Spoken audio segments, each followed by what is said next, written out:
AI, critical minerals എന്നിവയുടെ വിതരണ ശൃംഖല സുരക്ഷിതമാക്കുന്നതിനായി അമേരിക്കയുടെ നേതൃത്വത്തിൽ രൂപീകരിച്ച തന്ത്രപ്രധാന സഖ്യമായ പാക്സ് സിലിക്കയിൽ ഇന്ത്യ ഔദ്യോഗികമായി ചേർന്നു. കേന്ദ്രമന്ത്രി അശ്വിനി വൈഷ്ണവ് പ്രഖ്യാപനത്തിൽ ഒപ്പുവെച്ചു.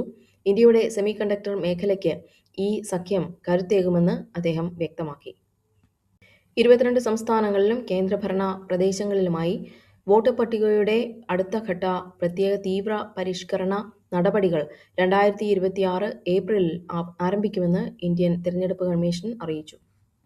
കുക്കീസോ മെയ്തേയ് വിഭാഗങ്ങളിലെ ആഭ്യന്തരമായി പലായനം ചെയ്യപ്പെട്ടവരുമായി മുഖ്യമന്ത്രി യുംനാം ഖേംചന്ദ് സിംഗ് നടത്തിയ നിർണായകമായ ജനസമ്പർക്ക പരിപാടിയിൽ അവരുടെ കണ്ണുനീർ വെറുതെയാവില്ല എന്ന് അദ്ദേഹം വാഗ്ദാനം ചെയ്തു.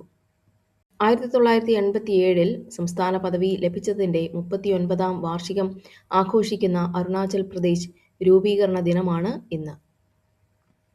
അസം നിയമസഭാ തിരഞ്ഞെടുപ്പിന് മുന്നോടിയായി പ്രിയങ്ക ഗാന്ധിയും മുഖ്യമന്ത്രി ഹിമന്ത ബിശ്വ ശർമ്മയും തമ്മിലുള്ള രാഷ്ട്രീയ പോരാട്ടം ശക്തമാകുന്നു. ശർമ്മ സർക്കാരിനെതിരെ 20 പോയിന്റുകളുള്ള ഒരു കുറ്റപത്രം പ്രിയങ്ക ഗാന്ധി പുറത്തിറക്കി. തൊഴിലില്ലായ്മയും അഴിമതിയും ഉയർത്തിക്കാട്ടിയാണ് അവർ വിമർശനം ഉന്നയിച്ചത്. MP ഗൗരവ് ഗഗോയ്ക്കെതിരായ വ്യക്തിപരമായ അധിക്ഷേപങ്ങൾ അവസാനിപ്പിക്കണമെന്ന് അവർ ആവശ്യപ്പെട്ടു. ഹിമന്തയുടെ രാഷ്ട്രീയം ജനങ്ങളെ വഞ്ചിക്കുന്നതാണെന്നും അവർ പറഞ്ഞു. പ്രിയങ്കയുടെ സന്ദർശനം അസമിൽ ഒരു ചലനവും ഉണ്ടാക്കില്ലെന്ന് ഹിമന്ത ബിശ്വ ശർമ്മ പരിഹസിച്ചു.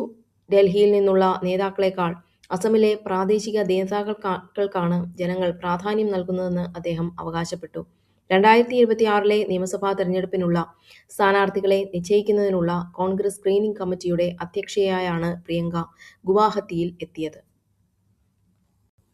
ഇന്ത്യയുടെ ആർട്ടിഫിഷ്യൽ ഇന്റലിജൻസ് അടിസ്ഥാന സൗകര്യ വികസനത്തിനായി റിലയൻസും അദാനി ഗ്രൂപ്പും ചേർന്ന് $210 ബില്യൺ നിക്ഷേപം പ്രഖ്യാപിച്ചു.